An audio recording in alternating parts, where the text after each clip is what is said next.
Good morning बच्चों, how are you. आप कैसे हो। तो ऑनलाइन क्लासेज में आप लोगों का स्वागत है श्री श्याम शिक्षण प्रशिक्षण महाविद्यालय में। आप ऑनलाइन क्लासेज का बेनिफिट लें और अपने सिलेबस से, अपने पाठ्यक्रम से लगातार जुड़े रहें और इन ऑनलाइन क्लासेज का आप अपने क्रमबद्ध तरीके से निश्चित रूप से फायदा लें और दूसरे बच्चों को भी अवगत करवाएं और कोरोना गाइडलाइन का पालन करते हुए हम अपने पाठ्यक्रम को जारी रखें। इसलिए ऑनलाइन क्लासेस की शुरुआत जो की गई है ताकि हम अपने पाठ्यक्रम से जुड़े रहें। तो बच्चों, आज हम चाइल्ड एंड चाइल्डहुड में पढ़ रहे हैं कि विभिन्न समुदाय के बच्चों का जो बचपन है वो किस प्रकार से व्यतीत होता है, किस प्रकार का होता है। तो आज का हमारा जो टॉपिक है विभिन्न समुदाय के बच्चों का बचपन। विभिन्न समुदाय के बच्चों का बचपन, इनमें हम बात करें मध्यम वर्ग में बचपन या फिर हम धनिक वर्ग में बचपन किस प्रकार व्यतीत होता है, या यूं कहें कि निम्न श्रेणी एवं मजदूर वर्ग में बच्चों का बचपन। इससे पहले हम थोड़े से इसकी चर्चा करें कि विभिन्न समुदाय के बच्चों का जो बचपन पर एक संक्षिप्त बातें या इसका जो इतिहास जाने, तो हम बताएं कि द्वितीय महाभारत के बाद विज्ञान और तकनीक प्रौद्योगिकी ने जो प्रगति हुई है उससे समस्त विश्व में बहुत बड़ी औद्योगिक क्रांति आई है। एक नई टेक्नोलॉजी के रूप में बहुत ज्यादा हमने प्रोग्रेस जो की है, इसमें परंपरागत सुसंगठित एवं शांतिपूर्ण सामाजिक जीवन में बहुत बड़ा परिवर्तन जो आया है। हमारे जीवन में बहुत बड़ा एक परिवर्तन आया है। दैनिक जीवन में नवीन सुख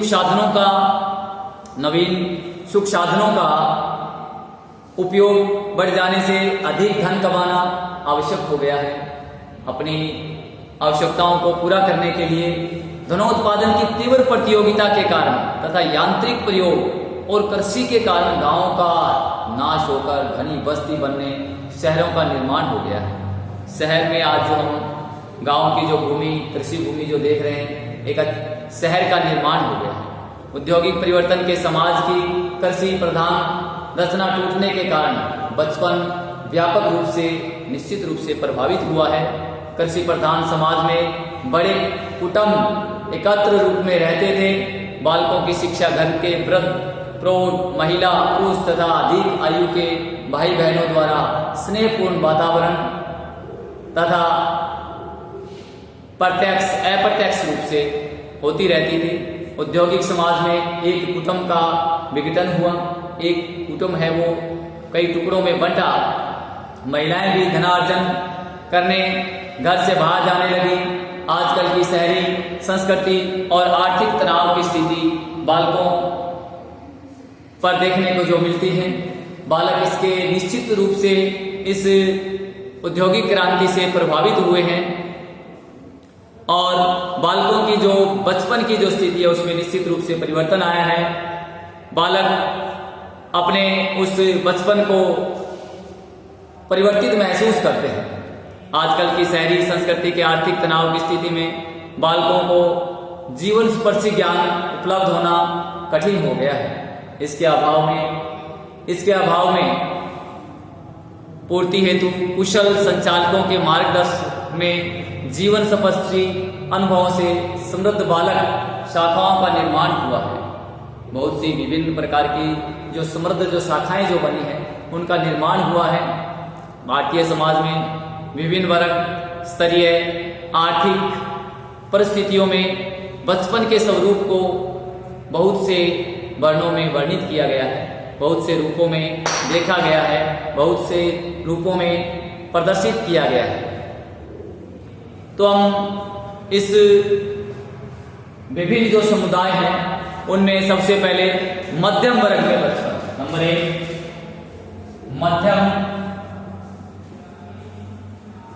मध्यम वर्ग में बचपन।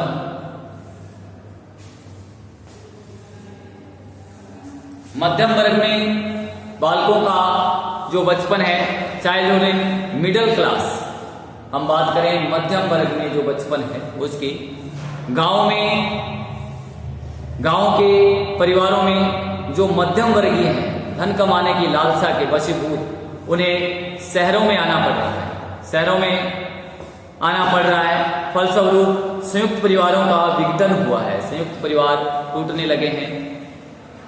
दिन में माता पिता के कार्य पर चले जाने के कारण,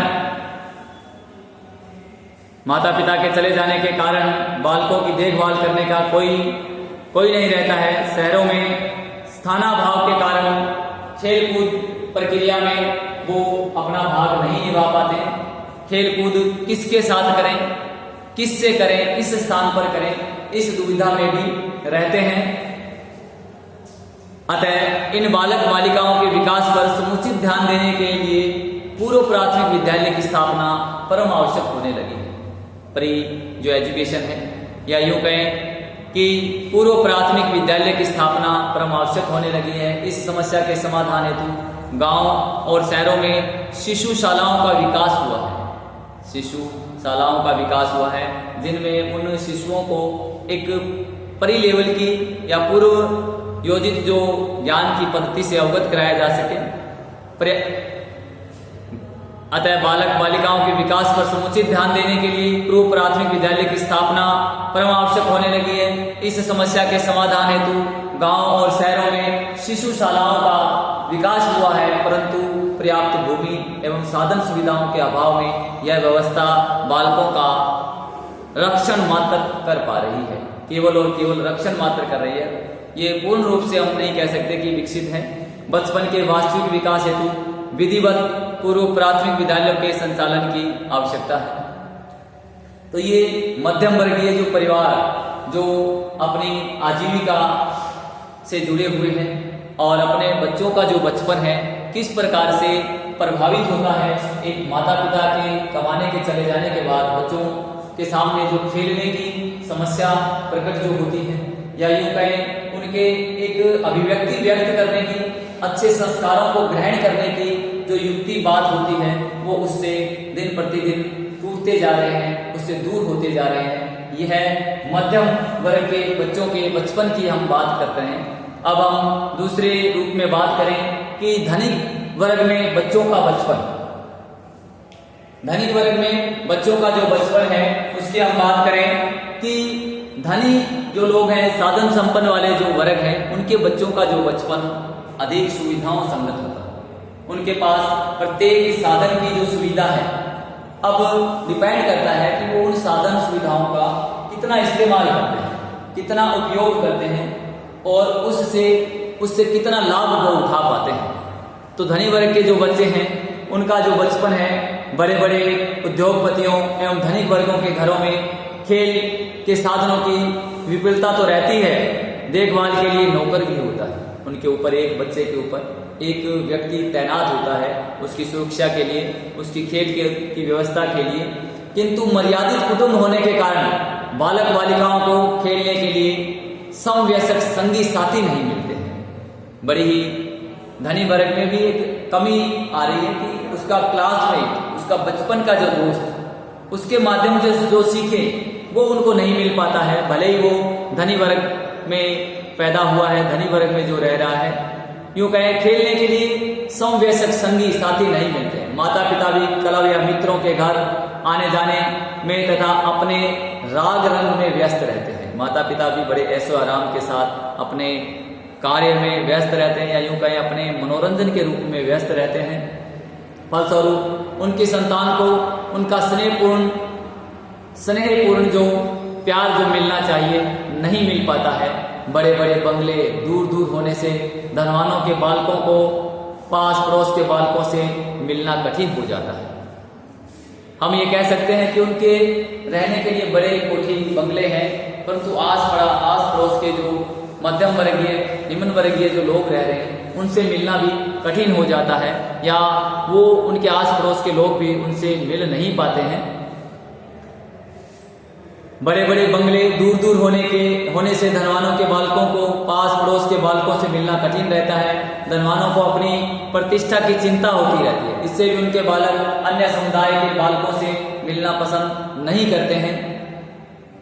संगी साथियों से नहीं मिल पाते हैं। इस प्रकार ऐसे बालकों के विकास हेतु उचित वातावरण नहीं मिल पाता है।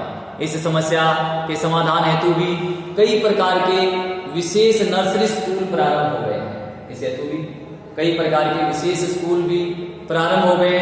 धनवान माँ बाप अपने बालक बालिकाओं को इन स्कूल में भेजकर निश्चिंत हो जाते हैं। वो भी ये चाहते हैं कि हमारा जो बालक है इस स्कूल में एक अच्छी शिक्षा ले रहा है और हम इसकी एवज में एक अच्छी रकम उनको दे रहे हैं। यह विचार करके वो निश्चित हो जाते हैं कि हमारा बच्चा है वो सुरक्षित है, हमारे बच्चे का जो बचपन है वो निश्चित तौर पे अच्छा है। परंतु वास्तविकता ये है, धनवान माँ बाप अपने बालक बालिकाओं को इन स्कूल में भेजकर निश्चित हो जाते हैं, परंतु ऐसे विशेष स्कूलों में उन बालकों के व्यक्तित्व का विकास भी विशेष प्रकार का ही हो पाता है। यानी उनका जो व्यक्तित्व, उनकी जो पर्सनालिटी है वो स्पेशल स्कूलों में उनकी जो व्यक्तित्व है वो भी विशेष हो जाता है और वो मध्यम वर्ग या निम्न वर्ग के बालकों से घनिष्ठता स्थापित नहीं कर पाते हैं। तो इस प्रकार धनी वर्ग में जो बच्चों का नंबर जो 2 था कि धनी वर्ग में बचपन, तो हमने पढ़ा कि धनी वर्ग में जो बचपन है वो भी किस प्रकार का है।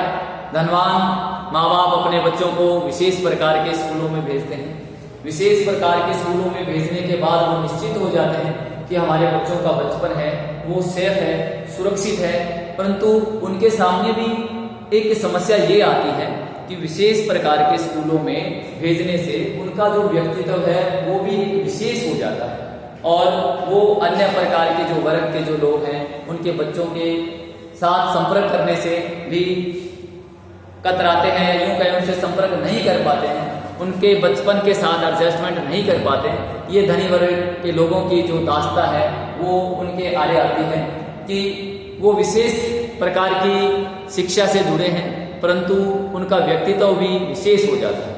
अब हम बात करें तीसरे प्रकार की कि पहला हमने पढ़ा मध्यम वर्ग में बच्चों का बचपन, दूसरा पढ़ा धनिक वर्ग में बच्चों का जो बचपन किस प्रकार से अभी हमने एक्सप्लेन जो किया कि धनिक वर्ग में बच्चों का जो बचपन किस प्रकार से है। तीसरा पॉइंट है हमारा निम्न श्रेणी मजदूर वर्ग में बचपन। निम्न श्रेणी नंबर 3 निम्न श्रेणी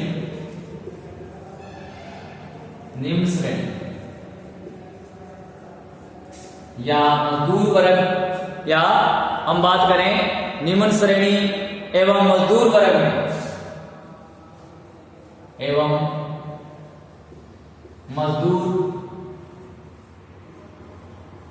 वर्ग में बचपन।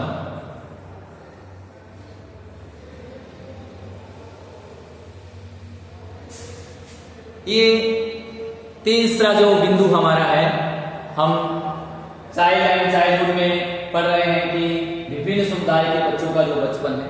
हमारा जो तीसरे टाइप का जो है कि मजदूर वर्ग जो होता है, जो अपना हैंड टू माउथ मीन्स कि रोजाना नया कमाना और ताजा ही खाना, उस प्रकार से हम कह सकते हैं कि एक मजदूर वर्ग में जो बच्चे की जो बचपन की जो ललक है हम किस प्रकार से देखते हैं दैनिक जीवन में, हमें देखते हैं कि वो अपने बच्चों को मजदूरी करते हुए भी किस प्रकार से, उसका उदाहरण हम ईंट भट्टे में मजदूरी कर रहे हैं, उन मजदूरों के साथ बच्चे जो खेल कूद कर रहे हैं, बच्चे जो पढ़ रहे हैं, बच्चे जो बैठे होते हैं, उनको देख करके आइडिया लगा सकते हैं कि मजदूर वर्ग के बच्चों का जो बचपन है किस प्रकार से निश्चित होता है, किस प्रकार से उनमें समायोजित होता है, किस प्रकार से अस्त व्यस्त होता है। इसका उदाहरण हम मजदूर वर्ग के जो बच्चे हैं उनको देख करके से हर्ष लगा सकते हैं। मजदूर वर्ग की बस्तियों में माता पिता दोनों ही काम पर जाते हैं। घर पर रहने वाले बालक बालिकाओं को न खेलने की सुविधा होती है और न ही उनकी देखभाल करने वाला रहता है। वे गलियों में इधर उधर घूमते रहते हैं, भूख प्यास का उन्हें कोई आभास नहीं होता है। देखिए उन्हें अनिश्चितता आ जाती है कि उनको कहने वाला नहीं है कि अब भूख लग गई है तो खाना खाइए। वो बिना किसी आभास के, बिना किसी सोचे समझे भूख प्यास का उन्हें कोई आभास नहीं होता है। व्यक्तित्व के विकास का प्रश्न तो यहाँ नगण्य रहता है। इन बालकों को कुछ आश्रय देने की दृष्टि से तथा उपद्रव से बचने की दृष्टि से मजदूर बस्तियों में, बाल घरों में बस्ती के बालकों को लालन पालन, खेल कूद और अल्पाहार की व्यवस्था होती है, परंतु अभी बहुत सुधार बाल विकास हेतु आवश्यक प्रतीत होते हैं। तो हमने देखा कि निम्न श्रेणी के या यूं कहें मजदूर वर्ग के बालकों का जो बचपन है वो हम इसमें देखते हैं कि कितना अस्त व्यस्त नजर आता है। या यूं कहें एक दिहाड़ी मजदूरी करने वाले बच्चे का जो बचपन है किस प्रकार से अस्त व्यस्त रहता है। माँ बाप दोनों ही, या हम उदाहरण लें मनरेगा में काम करने वाले बच्चों को किस प्रकार से वो अपने माता पिता के साथ रहते हुए, या घर पे उन्हें कोई संभालने वाला नहीं होता है, भूख प्यास का उन्हें अंदाजा नहीं होता है, और खेलने की बात करें या उनके व्यक्तित्व की बात करें तो वो नगण्य होते हैं, या उनके पीछे घर के कार्यों की भी जिम्मेवारियां अधिक होती हैं। तो इस प्रकार से हमने पढ़ा कि विभिन्न जो समुदाय हैं उनके बच्चों का जो बचपन है किस प्रकार से तीनों ही अवस्थाओं में हमने देखा कि ये तीनों ही अवस्थाओं में भिन्न भिन्न पाया गया। तो ये हमारा मुख्य बिंदु था कि विभिन्न समुदाय के बच्चों का बचपन। अब आप लोगों को इसमें समझ आया होगा कि तीनों ही जो वर्ग थे, मध्यम वर्ग में बच्चों का बचपन, धनिक वर्ग में बच्चों का जो बचपन, निम्न श्रेणी एवं मजदूर वर्ग में बच्चों का जो बचपन हमने पढ़ा, और इनमें अलग अलग रूप से हमने परिभाषित किया कि किस प्रकार से तीनों ही श्रेणियों में बच्चे का जो बचपन है किस प्रकार से होता है, ये हमने जाना। अब हम बात करते हैं पलायन का बचपन पर प्रभाव। हम कहें migrate effect on childhood, migrate कह सकते हैं कि पलायन का बचपन पर क्या प्रभाव पड़ता है। जो पलायन है उस पर बच्चों का निश्चित तौर पर बहुत गहरा प्रभाव पड़ता है। माँ बाप किसी भी रोजगार की प्राप्ति हेतु एक स्थान से दूसरे स्थान पर पलायन करते हैं, तो उस पलायन का निश्चित तौर पर बच्चों के बचपन पर गहरा प्रभाव पड़ता है, और उस प्रभाव को हम निम्न बिंदुओं के माध्यम से स्पष्ट कर सकते हैं। जनसंख्या का एक स्थान से दूसरे स्थान पर दीर्घकाल के लिए स्थान परिवर्तन करने की स्थिति को पलायन माना जाता है। पलायन का रूप है कि रोजगार की दृष्टि से वो एक स्थान से दूसरे स्थान पर चले जाना पलायन कहलाता है। और जनसंख्या पलायन को प्रभावित करने वाले बहुत से कारण होते हैं। नंबर 1 सामाजिक कारण। नंबर 1 बात करें सामाजिक कारण।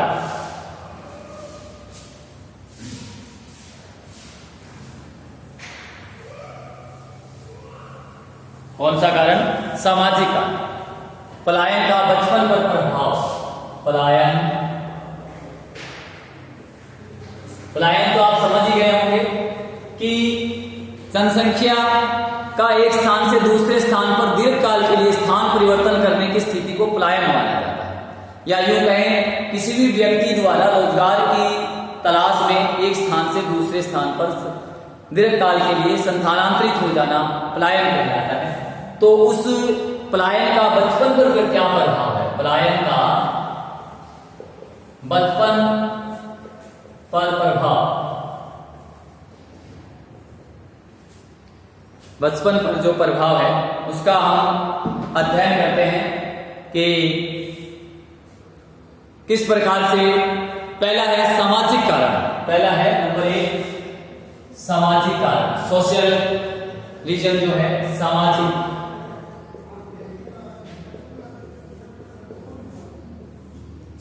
कारण नंबर 1।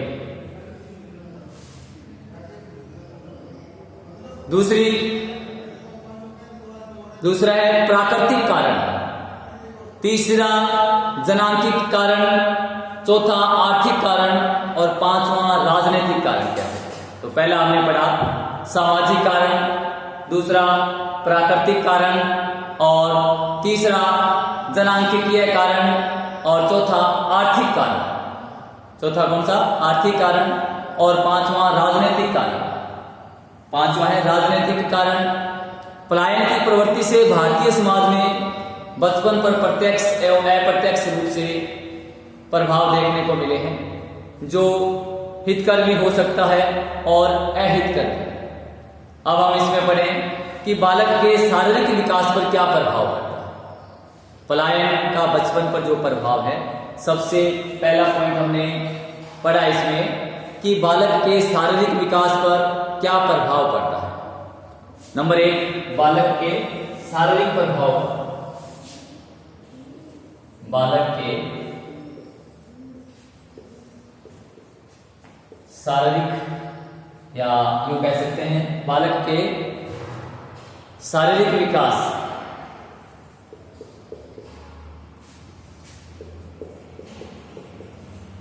शारीरिक विकास की बात करें, बालक का शारीरिक विकास नंबर 1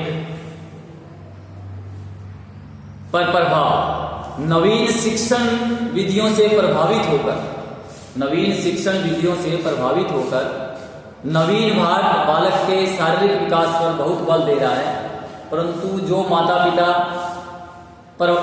पिता प्रवास को अपना मूल रूप बना लेते हैं, वे एक स्थान से दूसरे स्थान पर पलायन कर जाते हैं और बालक शारीरिक रूप से कमजोर हो जाते हैं। ऐसा मानते हैं कि बालक शारीरिक रूप से कमजोर हो जाते हैं। ऐसे बालकों को शारीरिक विकास की सुविधाओं से वंचित रहना पड़ता है।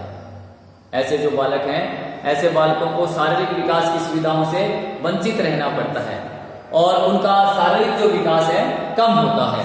अब दूसरी करें, बालक के मानसिक विकास पर क्या प्रभाव पड़ता है। नंबर 2, बालक के मानसिक विकास पर प्रभाव, मानसिक विकास पर पलायन का प्रभाव, बालक के मानसिक विकास पर पलायन का जो विकास, मानसिक विकास पर प्रभाव का उसकी बात करें तो निश्चित रूप से भारतीय संविधान जाति धर्म का भेदभाव किए बिना ही सभी नागरिकों को शिक्षा के समान अवसर प्रदान करता है। फलतः बालक किसी भी शिक्षा संस्थान में जाता है तो उसको उसके मानसिक विकास को विकसित किया जाता है। किसी भी जाति धर्म अथवा किसी भी प्रकार की शिक्षा को प्राप्त करने के लिए स्वतंत्र रहता है। प्रवास की स्थिति में बालकों की शिक्षा का संतानांतरण भिन्न भिन्न विद्यालयों में होता रहता है। फॉर एग्जाम्पल कि विभिन्न प्रकार के जो पेरेंट्स हैं बच्चों के, वो विभिन्न प्रकार के जॉब में होने के कारण या रोजी रोटी कमाने के कारण एक स्थान से दूसरे स्थान पर जाते हैं। उन्हीं के साथ उनके बच्चों का जो शिक्षा का जो स्तर है, स्कूल का जो प्रकार है, क्षेत्रीयता है, भाषा का जो विकास है, वो पूर्ण होता जाता है या यूं कहीं भिन्न होता जाता है। इसलिए उनके मानसिक विकास के अवरुद्ध होने की स्थिति उत्पन्न हो जाती है। कभी कभी विभाजित समाज जो भी विद्यालय स्थापित करता है उसके द्वार सभी बालकों के लिए नहीं खुलते हैं और यदि प्रवेश मिल भी जाता है तो बालक के साथ उचित व्यवहार नहीं होता है। अतः उनकी मानसिक दशा पर विपरीत प्रभाव पड़ता है, उनकी मानसिक दशा परिवर्तित होती है। फॉर एग्जाम्पल हम देखें कि एक राजस्थान का जो बच्चा अपने माँ बाप के साथ जाता है और किसी भी अन्य राज्य जैसे गुजरात में जाकर के उसे एडमिशन दे दिया जाता है तो निश्चित तौर पर उसको स्कूली शिक्षा है प्रभावित करती है, उसका मानसिक विकास है वो अवरुद्ध माना जाता है या अवरुद्ध हो जाता है। फिर हम कहें तीसरा जो प्रभाव है दरिद्रता का प्रभाव, इफेक्ट ऑफ पुअर्टी।